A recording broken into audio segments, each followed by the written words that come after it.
एक समय की बात है, भगवान गौतम बुद्ध अपने शिष्यों के साथ बैठे हुए थे और उन्हें उपदेश दे रहे थे। तब उन्होंने अपने शिष्यों से कहा, क्रोध इंसान का सबसे बड़ा दुश्मन होता है। क्रोध करने वाला व्यक्ति खुद को तो हानि पहुंचाता ही है, साथ ही दूसरों को भी हानि पहुंचाता है। वह प्रतिशोध की आग में जलता है और अपने जीवन को ही बर्बाद करता है। उनके उपदेश खत्म हो जाने के बाद उनके शिष्यों में से एक शिष्य खड़ा होता है और उनसे बोलता है, तू एक ढोंगी है, तेरी बातें मनुष्य के रहन सहन से विपरीत है। तू जो भी कहता है उसे अपने जीवन में अनुसरण नहीं करता और दूसरों को यह सब करने को कहता है। जब वह शिष्य गौतम बुद्ध को उल्टी सीधी बातें कह रहा था तो गौतम बुद्ध ने कोई प्रतिक्रिया नहीं दी और वे शांत ही बैठे रहे। बुद्ध को शांत बैठा देख वह व्यक्ति और ज्यादा गुस्सा हो गया और गुस्से में आकर उसने गौतम बुद्ध के मुंह पर थूक दिया। इसके बाद भी महात्मा गौतम बुद्ध को गुस्सा नहीं आया और वे शांत ही थे। उन्होंने अपने चेहरे से थूक पोंछा और चुपचाप बैठ गए।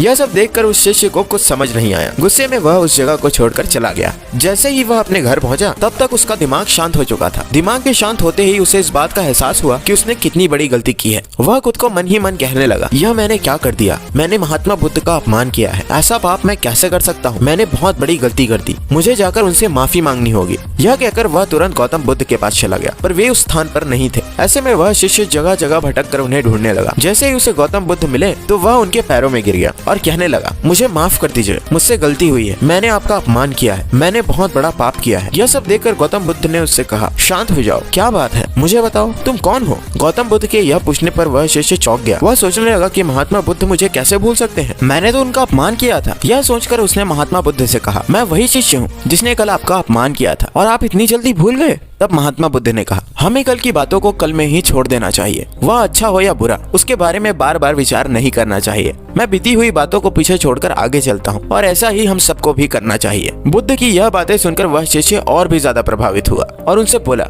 आज से मैं आपकी हर बातों को माना करूंगा। तो दोस्तों, इस कहानी से हमें दो शिक्षा मिलती है। पहली, क्रोध मनुष्य का सबसे बड़ा दुश्मन होता है जो उसे बर्बाद कर सकता है, इसलिए मनुष्य को कभी भी क्रोध नहीं करना चाहिए। दूसरी सीख यह है कि बीती हुई बातों को भूलकर हमें आगे बढ़ना चाहिए, क्योंकि अगर कोई मनुष्य अपनी बीती हुई बातों पर ज्यादा ध्यान देता है तो उसका पूरा ध्यान पूरी तरह से भूतकाल में ही लगा होता है और इसलिए वह इंसान कभी भी आगे बढ़ने की ओर विचार नहीं कर पाता। इसलिए पुरानी बातों को भूलकर हमेशा आगे बढ़ने की सोचे। Thank you.